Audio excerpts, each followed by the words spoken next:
Hello, Ryan. Hello, Mark. Hello. Here we are, episode 5. Episode 5. And no Anthony. No, Anthony is no longer with us. Well, we had this with you where we thought you were no longer with us, but it turns out you are with us. I am longer with us. Yeah, and Anthony's not dead. No, I know. We had this before, and yeah. Where is Anthony? Because at the end of the last episode, he went to look for you. I mean, this has happened twice now. I didn't know. I told you before. He went to look for you. You came in, you missed each other. You've done that 2 weeks in a row now, and now you're here. Yeah. And then where's Anthony? Well, he's looking for me. I don't know where I've been, so he doesn't stand a hope in hell of... Why don't one of you, or, just stop looking for each other? Yeah, just stay here. Yeah. Yeah. Well, I mean, we may as well crack on. This is episode 5. That's true. He's not going to get here in time. He won't get in on time. We've got a ride each that we're going to pitch, and we've got special guest George Lewis. Oh, George Lewis. Yeah. All right, should we just get on with it? What's that song? Play the song, that one. Here we go. I'll just... hold on. No, not that one. Oh, not this one. No. Not that one. Here we go. Yeah, that one. Just what is it that you want to do?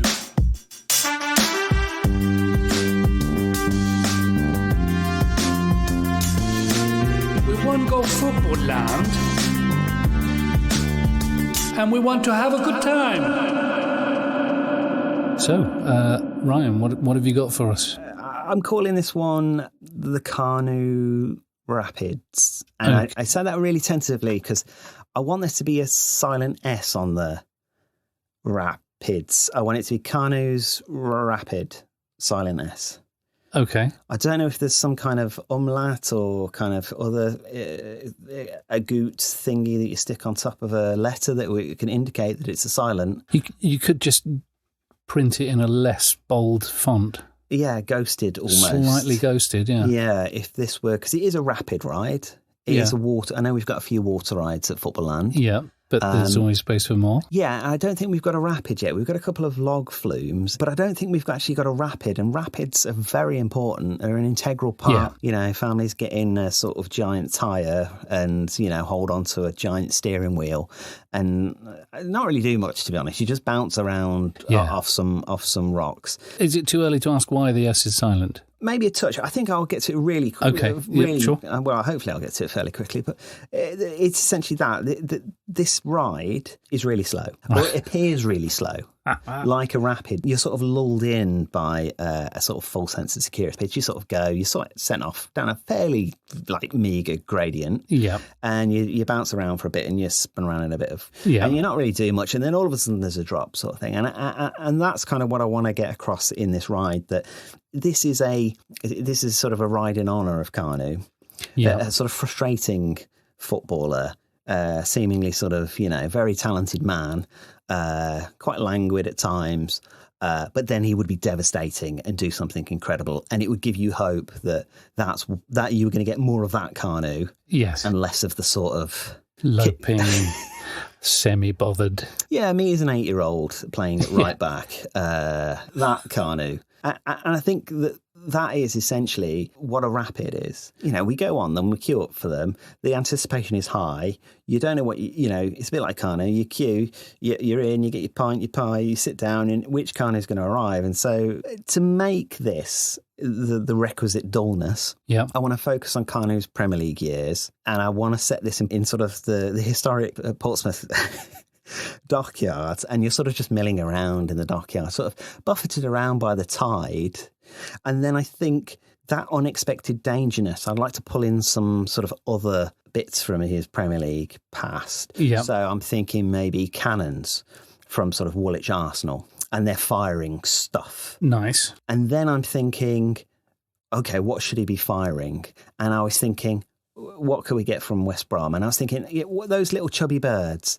I think they call it a throstle, and which I think is like a made-up Victorian bird, and it's a bit like Angry Birds. So it's a rapid. You're bobbing around in Portsmouth Harbour, being buffeted by the occasional sort of ferry going past or jet ski sort of thing. Nothing much is happening, and then all of a sudden, throttles are being fired. Throttles are being fired at you out of cannons, a bit like Angry Birds. And and you've got to avoid them. So very, very dull, nothing much happening, and all of a sudden, very dangerous. How do you avoid something when you're on a predetermined... I don't think you are predetermined on this one. I think it's a bit like hook a duck, I guess. You're sort of, you're milling around a bit. I wouldn't say you're actually on a course here. Okay. I think you sort of... We chuck a punch of tyres into... But no expense spared. Can you get the ferry over to a replica Isle of Wight? Definitely. Right. In fact, that might be how you win at this. You go over in a tyre to the Isle of Wight? Yeah. What I've not worked out here is... And there doesn't have to be, obviously, a gamified element in every Footballland ride, but I feel like there should be somehow. And while you're avoiding throttles being fired at you, that's probably just going to cause an injury of some kind. Maybe if we give... There's a cricket bat on each vessel, so you can thwack the throttles away. I think that throttle swacking. That's hard. That's too hard to say. I like that. That's fair. I think you should be able to defend yourself. It plays into the historical aspect of Portsmouth being some kind of fortification. There's also submarines in Portsmouth Harbour, or when I think submarine, I think U-boat and I think submarine captain. Yeah. It's just got very UKIP. When I think submarine, I think just to get a tear in my eye and sort of salute. I think Sean Connery, as soon as someone says submarine, from The Hunt for Red October. Is he a Russian in that? Yeah. Yeah, he is. Apparently. Is he a Russian? Does he have a Russian accent in that? Or is she still sort of, I see another submarine over. What are we hunting? What is a Red October? I don't know. I'm very confused. Vote for independence. That's pretty much his line of dialogue in that film, yeah. Yeah, well, that's good. Who sort of sabotaged Kanu's career? He did a good job on his own when he first... Do you remember his debut for Arsenal? Yeah, you're thinking the Sheffield United Overmars goal. Maybe the submarine captain could be played by Mark Overmars, and he's like, come on, Kanu, push me the ball. Which is not a million miles from Sean Connery. Well, I'm doing my Sean Connery and... Dodge James Bond. Hey, Miss Moneypenny, what's going on? Yeah, I feel like Mark Overmars would be nice. I don't think he got enough of a kicking, Mark Overmars, for that goal. Really? Kanu, fine. He was newly in from Italy, where I'm not casting aspersions, but I don't believe that level of sportsmanship existed. It is a shame. And I think we probably know why Kanu got most of the stick and not Mark Overmars. Sadly, yes. And so I do feel like if we're going to vilify anyone in this, it should be Mark Overmars. Absolutely, yeah. There's a good amount of jeopardy going on now. You're bobbing around in historic Portsmouth dockyards in Qatar. You're being fired at from Woolwich Arsenal cannons, but in the shape of throttles. But you've been given a cricket bat, and you've also got to avoid being torpedoed by Mark Overmars. And the name of the game is Escaping Historic Portsmouth Harbour. I was wondering, when you say there's not a predetermined course... Yes. And it goes from very impressive and adrenaline-fueled to really quite dull and not much going on. Is there a possibility for the ride to be, just as Kanu's career was, sometimes he was electric for a long period of time and then dull for a long period of time, is there a possibility you get on the ride and nothing happens and then you get off the ride? Yeah. And equally, you get on the ride and it's the most thrill-seeking, adrenaline-packed 20 minutes of your life? Definitely. And we'll probably call that the West Brom years. It's one of those. He's a funny one, isn't it? He's one of those that you think scored more. I guess if you were not an Arsenal fan and you were somewhat sort of sickened by the Invincibles and that whole kind of period, and you only caught the sort of highlights on Match of the Day, you would be forgiven for thinking Kanu was, such an integral, playing every minute, scoring absolute bagfuls. But in truth, not really. It sort of falls into the super sub category. Yeah, very much so. And maybe that could be the final element to this, is that there is Kanu himself in a super submarine, and he Very good. comes and saves the day, but very infrequently. Kanu super sub is genius. Very infrequently. He's down there. He's at the bottom of our Portsmouth harbour. Yeah. Doing what he does. Being a nice philanthropic gentleman, saving children from heart defects with his foundation. It's being a lovely chap. And then he's like, oh, yeah, got to do that. And then he just pops up in his sub, sort of stuns Mark over Mars for a second, launches some kind of Trident-style nuke, maybe smaller than a nuke. We don't want to ruin the park. Yeah, that is a bit of a hazard if we've got nukes. Enough just to take out the Woolwich throttle firing cannon, and you can get safe passage out of the harbour. Yeah, I think it's beautiful. I would urge you to change the name of the vessel that you board. It should be a canoe.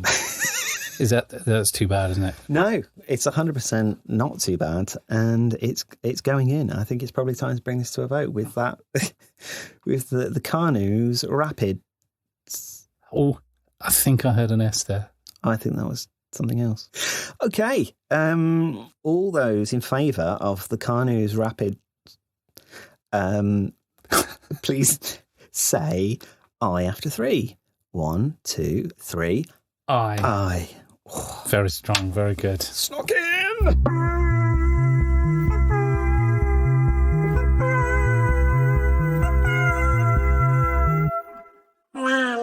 Okay, Mark, you've got something tucked up your sleeve. Who do you think you aren't? Aren't? Who do you think you aren't? A-R-E-N... No. Aunt as in aunt and uncle. Right. Who do you think you aren't? Now, this is quite torturous as a title, so up for grabs. But this is a kind of I'm looking for opportunities. I'm looking for synergies. I've got my business head on, and I'm looking for synergies to grow this park with other areas. So this is a reality TV tie-in, and I think I'm safe in saying we've got definite buy-in from FIFA. Okay. As well. So this is revolutionising the worlds of football, the worlds of theme parks, and the worlds of reality TV. So at the moment, the BBC does have a show called Who Do You Think You Are? Yeah. Which looks at your ancestry and throws up semi-surprising moments and relations. Danny Dyer, the famous example. Was he King Richard III? Was it? He was King Richard III, yeah. No, King Edward III. He was King Edward III, yeah.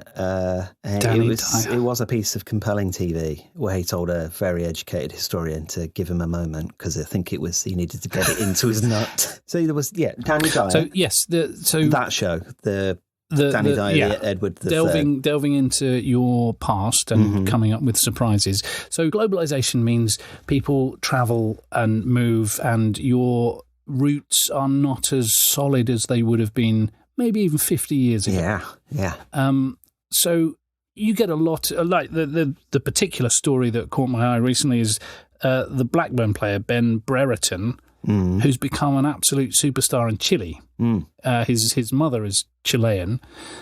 He had played at under 19 level, I think, maybe even under 21 level for England, and was a rising star, but unlikely to break into Southgate's team, so shifted allegiance through his mother's roots, and now plays for Chile, scored on his debut, or maybe his first full start, and is now absolutely celebrated across Chile, and yet he's from Blackburn, and you hear him speak on Chilean TV, and it doesn't quite feel right, but he's having a lovely time and the Chileans love him. So I want to extend that privilege to the average punter in Footballland. You come in and we will investigate your family tree and we will find a minnow nation for you to play international football for. And the kind of minnow nations we will be looking at are so small that you will definitely be able to play for their national side. There's no question. I mean, we're talking Pacific Islands that at the moment can't muster a 23-man squad for the World Cup. So if we can find your great-great-grandmother once went to Tuvalu just off New Zealand, then you're in. You're in. And I'm going further with this in that I think we can possibly invent nations. We can create nation states such that we could offer a stag do package where you take 26 mates. Yeah. You announce that you are the state of Mulahala and you get a buy through, Oceania is the federation I'm looking at. Yeah, sadly. You get, sadly, 3 of your stag do mates are going to have to go home because they haven't quite What if the groom gets sent home? Yeah. Well, it would probably be his decision, wouldn't it? If you're... No, it's the best man, isn't it? Oh, yeah. Best man's in charge of the stag do. And So the groom, be... if the groom is really shit at football, then he might not make the cut. It's going to make an awkward wedding. I quite like the thought of phoning your partner, because also there's not beat around the bush, a poor choice of phrase. It could be a hen do.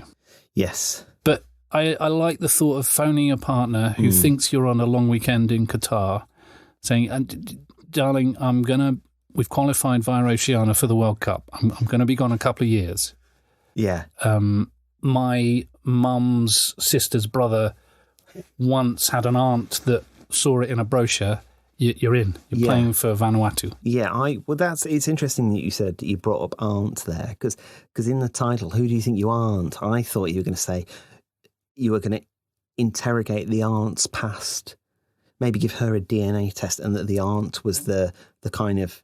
We hear quite often now it's the grandparent rule, isn't it? That the kind of... Mainly, but it's changing all the time. I'd like there to be an aunt rule. You've got to go all through the aunts. I think it has to be linked through the aunts. It's got to be aunts. Yeah. And if you go back far enough... If you go back too far, I believe the first human bones, like 2.8 million years ago, were found in Ethiopia. So if you go back too far, Ethiopia are going to have the biggest squad on the planet because everyone will be playing for Ethiopia. So we can't go too far back, but your basic point is right. Aunt. I'm in. I'm playing for the Solomon Islands. Yeah, that's nice. And this ties in with infantile, whatever his name is, that runs FIFA. Yeah. He wants the World Cup to be bigger and bigger and bigger. Yeah. Wenger's pushing for it to be every 2 years. Yeah. We're going to run out of players. True. We have to stock the FIFA pot of players who are eligible for international football. Oceania's where it's at early doors, but we're going to get to the point where your Andorras, your Faroe Islands, they're going to be coming up. Yeah. Suddenly they've got a massive gene pool to choose from. Yeah, you're right. Football is becoming sort of one of those morbid sort of carnival things they used to have in America, those sort of dance-a-thons where you just had to dance until you passed out. Yeah. That is essentially where football's going to. So you're going to need a massive squad. Yeah. Just like, optimistic American turn of the century becoming teenagers. Yeah. Go, I'm going to win $100 by dancing to my death. Yeah. Forgetting the death bit. Yeah. We're not far off that. Yeah. We're not that far away from 100-team World Cup finals. And the qualifying for that will be 500 teams. So at the moment, there aren't enough nations on the planet to deliver FIFA's vision for the World Cup. So I'm just trying to plug that gap before anyone realises there is a gap. And using Footballland to do it, to fill that gap. What better use of Footballland than that? That is a sterling piece of kind of footballing philanthropy. You are... Well, thank you. Yeah. Looking at the ratings for various teams, the Cook Islands are unranked. How can you be so shit as to be unranked? Yeah. How about the Easter Islands? Are they unranked? They're good at headers. They are very good. There's a lot of islands out there. There's a lot of islands, yeah. And there's like those little islands you get in rivers and estuaries. Yep. There's a lot of islands. Well, the people buying woodland now, you could declare that an independent nation state. If you put a moat around something, does it become an island? Yeah. Yeah. I haven't read the law, but I'm saying yes. Okay. Let's get moating. All right. Well, on that, I think that's very... Shall we vote on it? Are we ready for a vote? Very ready. So all those in favour of who do you think you aren't being incorporated into Footballland, say aye. On the count of 3. 1, 2, 3, aye. Aye. It's solid. I think it's... We've done our service to football the world over. You give him back.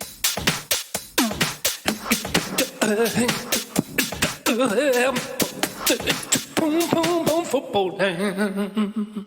Guest time? Yes, we've got a special guest. Nice. I'm very, very excited to be introducing Mr. George Lewis. So George Lewis has appeared on the stand-up sketch show on ITV2. He's also written for 8 out of 10 Cats, Have I Got News for You, BBC Radio 4, and has a weekly football column in the Times. Here he is, Mr. George Lewis. Hello, George. Hello, it's a pleasure to be here. Thanks for having me. So, what is the ride that you would like to pitch to us? No guarantee it's going to get in, mine. So my ride is the Jaap Stampede. Ooh. It's a good title. I always thought when I was younger that one of the most thrilling things about football was the streaker. I always thought that would be something... I don't know if it's something I'd ever want to do when I was older, but I thought it's nice that that's an option. Yeah. And it feels like they've died out for one reason or another, streakers. You don't see as many. Was it Erica Rowe, the original? Yeah, she was doing an England... Was it an England game? It was a rugby union at Wembley. Different sport, I guess. A different sport, but I remember being very excited by that as a little boy. Yes. So picture that. I think it'd be nice to give people the opportunity to get that thrill of streaking. Mm-hmm. You enter the ride, it's virtual reality, and you've got a stadium full of people, and you get to streak across the pitch. But you have to do all the prep as well, because I think that's part of the excitement. There was one recently, actually, the Naked Man of Granada. Did you read about that? That was a Manchester United game. There was a streaker who struck, but he... He had to wait for 15 hours before the game under a tarpaulin. Completely nude. So I thought that would be a nice little build-up to it. Yeah, that's definitely... You really want to get your money's worth. Yeah.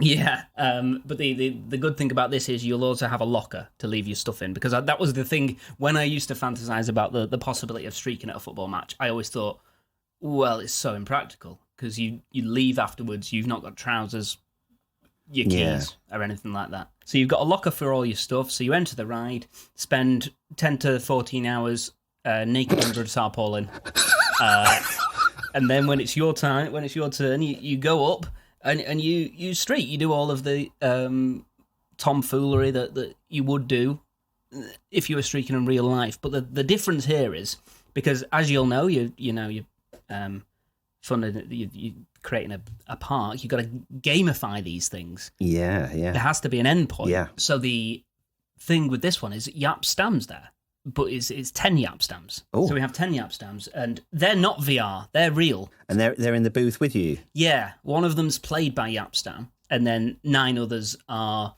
Well, I thought you could either genetically modify Jaap Stam, if that's... I know you've got quite a big budget. Yeah. Money's unlimited, so yeah.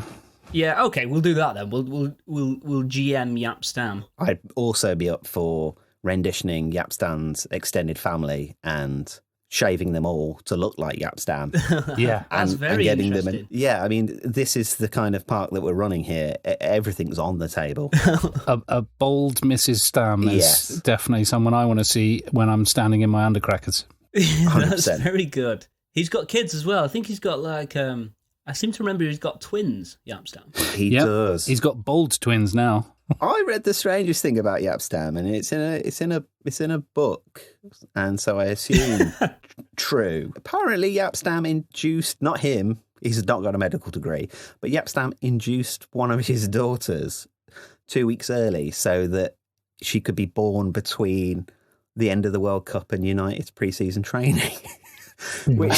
How did he induce? I mean, it says he's quite committed, and I guess that's what you want at the park. Yeah, we want that level, and that's why I think maybe the shaving of the family is in there. I mean, he's probably going to do that. I mean, sorry, Millie, or whatever your name is. I know that we've always had questions over whether that was the right thing to do. You've always not been quite. But come here a second. You've always been 2 weeks behind everyone else in everything.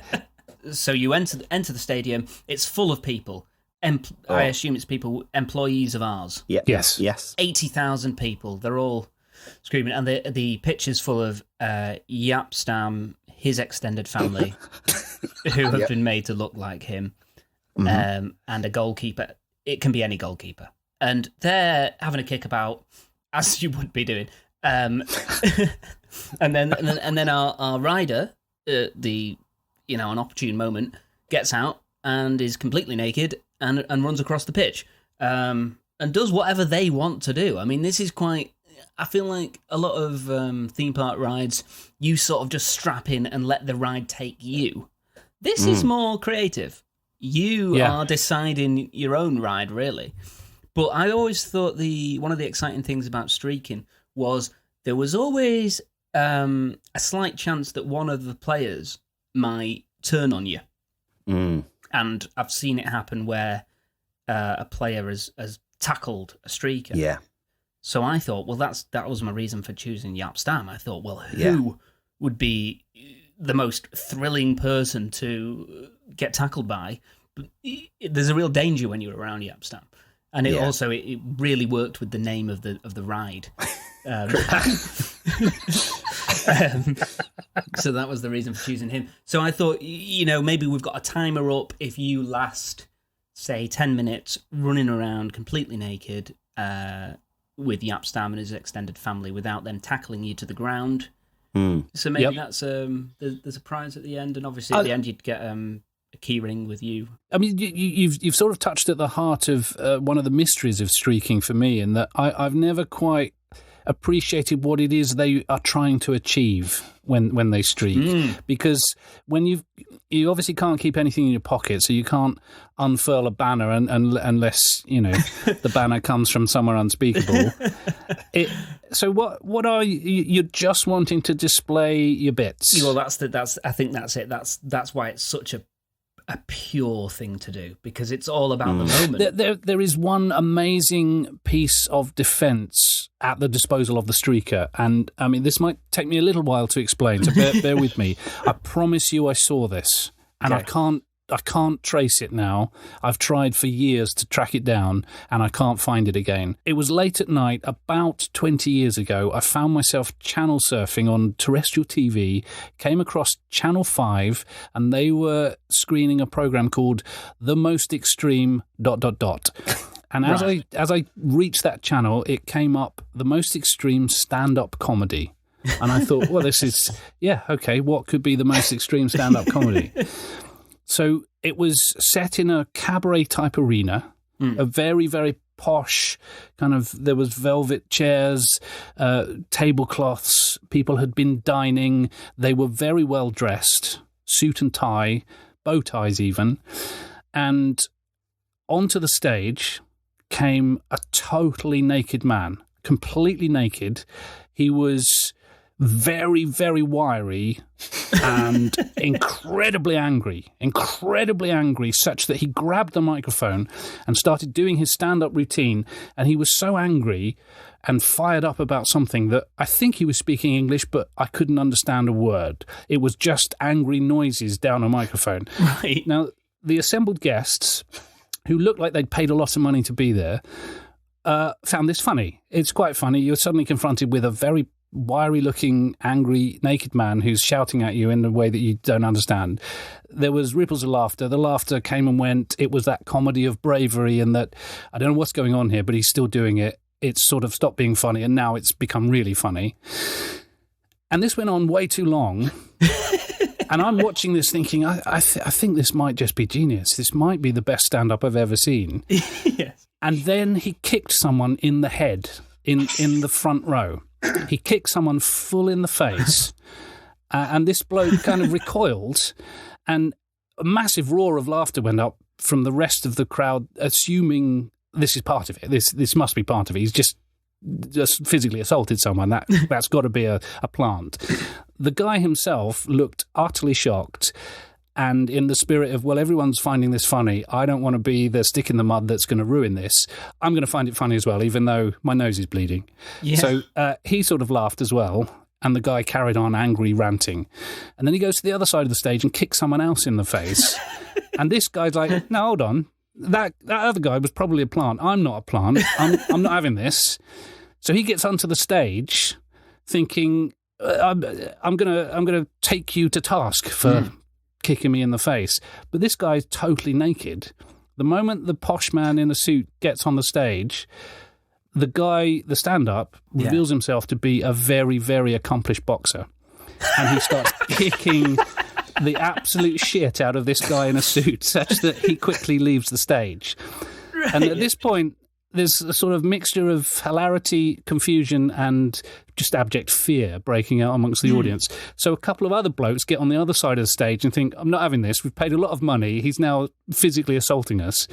So he takes on 3 of them at the same time. And he's so good and he's so violent that... And he's also naked, which is what drew me to mention this. Bit, yeah.